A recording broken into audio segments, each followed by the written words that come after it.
Hi folks, it's Mr. Hedicus, and in today's video I'm going to talk about the conditionals.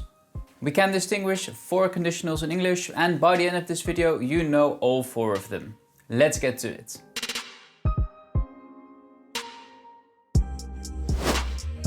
Now the first conditional we're going to talk about is not the first conditional, it's the zero conditional.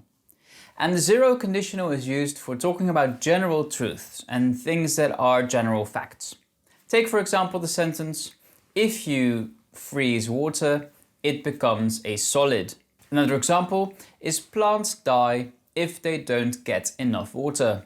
Or if you exercise, you lose weight. Now we create zero conditionals with the present simple. You get the if plus present simple construction, and then in the second part you also get present simple.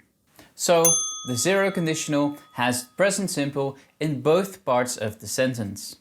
Next up is the first conditional, and we use the first conditional to talk about realistic events in the present. We also do it for realistic situations in the present. Here are some examples. If you start running, you will feel better. If we miss our train, we will miss our flight.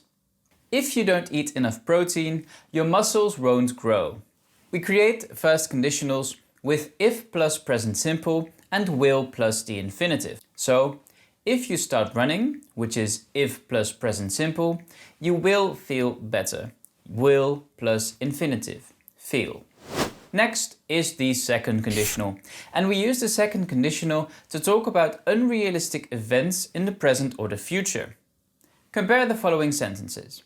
If I had more time, I would read all the classics.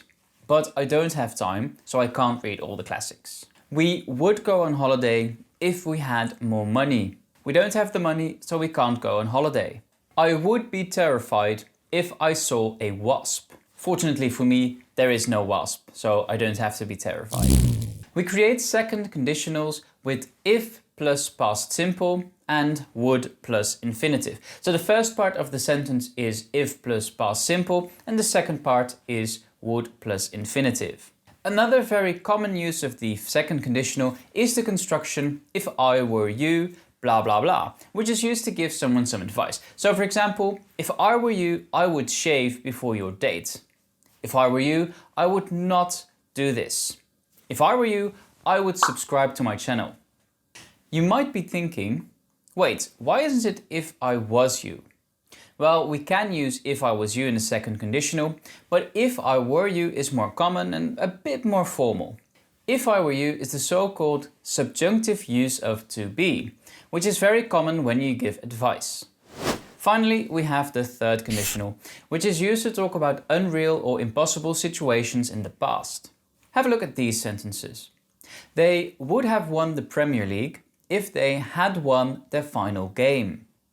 He wouldn't have been sacked if he hadn't hit his colleague. If you had studied, you would have passed the exam. We create the third conditional with if plus past perfect and would plus have plus past participle. There's one final thing I need to mention when it comes to the conditionals, and that is the use of the comma. Maybe you already noticed, but we only use a comma if a sentence starts with the if clause. So, in the sentence, if I were you, I'd shave before your date, you get if I were you, comma, I'd shave before your date. You don't get a comma if the sentence is, I'd shave before your date if I were you.